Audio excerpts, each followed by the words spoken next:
I'm Manny Anton for the Finance News Network, and today we are talking with Empire Energy Group Chief Executive Officer Alex Underwood. Empire Energy Group is a Sydney-based Australian oil and gas company holding 100% owned and operated assets in the Northern Territory's exciting and developing Beetaloo Basin. Empire is now working towards putting their Beetaloo assets into production. Alex, welcome back to the network. It's great to have you. G'day, Manny. Good to be here. All right. Why don't we start with the news today, in fact. So it's exciting times for Empire and the Beetaloo, but in particular, the Labor government has actually announced just today its new future gas strategy paper. And lo and behold, here we are. They've admitted we need gas and we're going to need it for a while, and it will be the transition fuel. So what are your comments and what are your thoughts around that? Yeah, I mean, we're obviously delighted with today's news from the Australian federal government.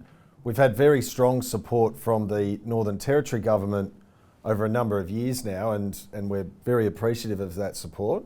I think in the last couple of years, since this new government came into place at the federal level, there has been some concern around investors as to the level of support from the federal government. We saw a significant market intervention a couple of years ago when the Ukraine war kicked off to bring prices under control, but that did have a negative impact on obviously the substantial capital that's required to continue being invested in this industry to keep the gas flowing. And I think while this government has not been anti-gas, I think there just has been some ambiguity in their policy platform around gas, and so today's announcement under the future gas strategy that Australia's going to need gas to 2050 and well beyond, and also the critical importance of gas for a range of factors, so supporting renewables through peaking power, manufacturing, and ultimately heating and cooling and powering our homes is fantastic news, and I think it's really going to help underpin investor confidence in this sector. Just to add to that, I also noticed in the discussion today from the government, they made a point of also saying we also have a responsibility to keep our Asian partners and our international partners, supplied with that fuel, which will allow them to also move towards renewables, which I thought was interesting. So they're also saying, domestically, yes, and we understand, we all know about the East Coast gas shortages or the forecast shortages, and, but it's also about the international markets. And I think, they've come out and said, reassured our international partners as well that we're there and we're there, we are a solid partner and we will continue to supply those markets with their requirements as well. Yeah, absolutely. I mean, Australia's very blessed with natural resources. We have some of the biggest, both hydrocarbon and metals resources in the world. And, ever since Bob Hawke and Paul Keating opened up our economy a few decades ago, we have been heavily reliant on foreign investment in this country to, build these massive projects. We're now reaping the rewards when it comes to the iron ore mines in Western Australia and the coking coal mines in Queensland and New South Wales, and metals and precious metals projects around Australia and in gas. And so, maintaining that international investor confidence in us as a safe and reliable partner to work with for long-term energy and raw materials security is absolutely critical. And I think today's announcement should really provide those major international players with the confidence that they can continue investing in Australia's gas industry. Yeah, absolutely. All right. Well, let's move on to sort of Empire Energy specific. You did announce the sale of some of those legacy US assets that you still had left. And then you also recently completed a capital raising. So I gather the balance sheet's now in pretty good nick. And can you give us a quick rundown on what you actually did in terms of that funding, the sale of the US assets, and tell us a little bit about the capital raising you also just completed? Yeah, sure. So when I joined Empire about 6 years ago, I put forward a strategy to the board that would shift our focus from the old focus of buying mature conventional producing assets in the US and really focusing on the incredible potential of our Beetaloo Basin portfolio, and the board and our shareholders supported that strategy. At the time, we were in a pretty difficult position. We had $38 million of debt. That was supported by $4 million a year of EBITDA, which is not a great deal of cash flow to support that debt position. And also we had less than $1 million cash in the bank. And so, we decided at that point to go through a US asset sale process. We sold our Kansas assets a few years ago for a very good price. And over the last few years, it has been challenging to find a buyer for those assets in New York. So gas prices, other than during the Ukraine war, have been very, very low. New York State's not the best state in America to do oil and gas business. But we've persevered with that strategy, and we've now sold those assets for what we believe is a very attractive price. So we've paid off all of the US debt now, which I'm really pleased about, that we've managed to clean up the balance sheet. We've also been able to unlock a few $1 million more that's coming back to Australia to support our Beetaloo projects. And there's a few kickers in there that, if the shale gas underneath those fields is eventually developed, we've got a 3.75% free carried working interest in those shale formations at virtually no carrying cost. So we got that done, and we're never one to sort of take it easy around Empire. And so, very shortly thereafter, we announced a capital raise. We ended up raising about 47 million Australian dollars. We were honoured to have cornerstone support from some very high-profile US investors. So Brian Sheffield and Liberty Energy, two key players in the Beetaloo Basin, both provided cornerstone support for the raise. For the first time, we were also able to attract institutional support from some major US funds who really understand the drivers of value creation in the shale space. So again, delighted with that support. We launched that deal in very challenging market conditions. I think on the day the deal launched, the ASX immediately dropped about 1.8% and was down 2.1% at its lows that day. So not a great day to launch a cap raise, but despite that, we saw incredible support from our existing shareholder base, which we were very, very appreciative of. Where this leaves us positioned now is, first of all, our balance sheet has never been stronger in the history of our company. I think current cash balance is in the very high 40s, and once the second tranche of the placement goes through, that'd bring another $8 million cash onto the balance sheet. So very low debt now, and significantly replenished cash balances. And what that allows us to do is shift our focus away from raising capital and really start focusing on delivering the pilot project. So we are now fully funded for our first pilot development well, Carpentaria 5H. That'll be a 3-kilometre horizontal section, about 60 frac stages. So the biggest well we've ever drilled, and potentially the biggest in the basin. And that well will be drilled to get into sales. So as a number of the viewers may be aware, we purchased a gas processing facility from AGL late last year at a very attractive price. With this funding in place, we can now do the refurb works on that plant. And all going well, we'll be drilling that well and stimulating it in the third, fourth quarter of this year, and then installing the surface facilities. And all things going well, we'll be generating cash flow in about 12 months. Okay, well, you're up and running now. In terms of Carpentaria 5H, as you've just discussed, and the work that you're going to do now, how important will the results of that well, of Carpentaria 5H, how important are they going to be for gas recovery and economic metrics?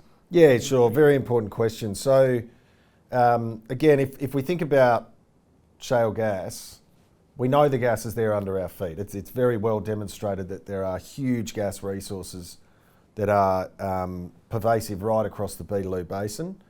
The whole trick of shale gas is working out how to extract it economically. So drilling your horizontal wells, keeping that horizontal in the formation, which we've done extremely well on the first 2 wells, in my opinion.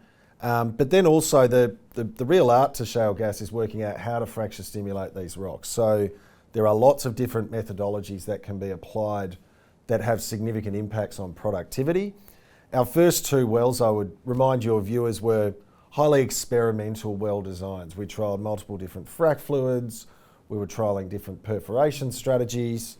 Also, those were wells drilled in 4.5-inch casing. We'll be moving to 5.5-inch casing on our next well. And also, in this nascent industry for Australia, the amount of services equipment to support our activities has been limited. So, when you carry out a stimulation job, you bring what's called a frac spread out, which is basically a bunch of trucks that put the fluids under pressure to pump them down the hole.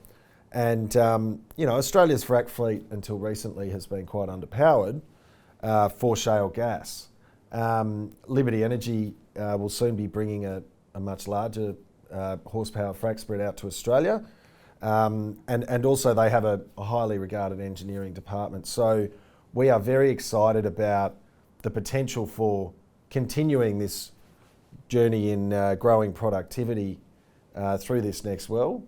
And I would say if you look across the basin, the most recent flow rate result from the Tamboran, Sheffield and Falcon joint venture was an outstanding result, and it really speaks to the evolution of design that's occurring. So that was the first slickwater frac job done in the basin to date.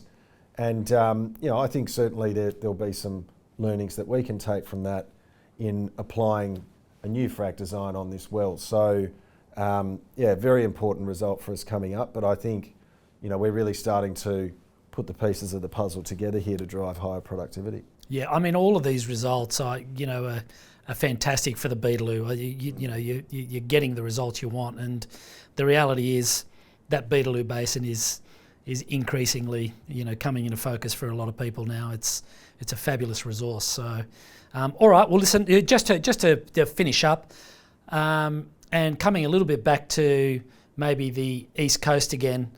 Let's talk about infrastructure. Just remind us again what infrastructure is in place and what infrastructure do we still need to get Beetaloo gas to, say, the East Coast? Sure. So where our EP 187 tenement is located, where these wells have been drilled and the next one will be drilled, and the area from which will commence production, we're quite lucky that there's a pipeline that runs straight through our tenement and the Carpentaria Highway. That's a relatively small pipeline. We can put about 25 terajoules a day into that pipeline, which is very fortuitous for us because it means we've now got a low capital cost model, I should say, to not only drill and test these wells, but actually put the test gas into sales, which reduces emissions, but also it means we can start generating revenue and recycling capital rather than raising new capital to drill these test wells. That's sufficient capacity for us for the next few years, and it's also going into a critically undersupplied Northern Territory market. In terms of our next phase of development, which is focused on getting gas into the East Coast, so there is already a pipeline, the Northern Gas Pipeline, that connects the Northern Territory market to the East Coast market to send gas from the Territory to the East Coast. That's called the Northern Gas Pipeline. Its capacity is about 110 terajoules a day. Right now, the sources of gas coming out of the Northern Territory have dropped very dramatically with the decline of a field called Blacktip. And so that pipeline is actually shut in right now. It's not moving any gas anywhere because the NT market needs to quarantine their supply locally. So there's an interim step there where gas can start flowing to the East Coast through that pipeline. Ultimately, the size of the resource in the Beetaloo, whether it's our resource or Tamboran's or anyone else's, will never be the constraining factor on the supply of gas out of this basin. It is a massive gas resource. It's got hundreds and hundreds of years of gas supply availability. And so the work that's going on between various industry players right now is focused on, first of all, assessing how much gas is the East Coast market going to require. And if you look at all of the AMO and ACCC and AEP forecasts, it shows that there are going to be hundreds and hundreds of terajoules a day of shortfalls in the East Coast by the 2030s. And so, we and others in the basin, it's public knowledge that we've been working with APA on a much bigger pipeline to connect into the East Coast. That could be a pipeline of potentially 500 terajoules a day capacity or more, so 5 times the size of the existing pipe. I think as per the Australian government's future gas strategy announced today, that is going to be nationally critical infrastructure to provide the energy that those of us on the East Coast need. Ultimately, this basin clearly has the potential to scale up to LNG export. Darwin is already a major LNG export hub. The federal government has committed $1.5 billion to what they call the Middle Arm project, which is all of the infrastructure in Darwin Harbour.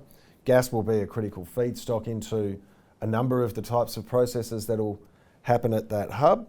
And, the Beetaloo, with its extremely low CO2 content, the fact that it's located within Cooee of major existing LNG terminals and potentially new ones,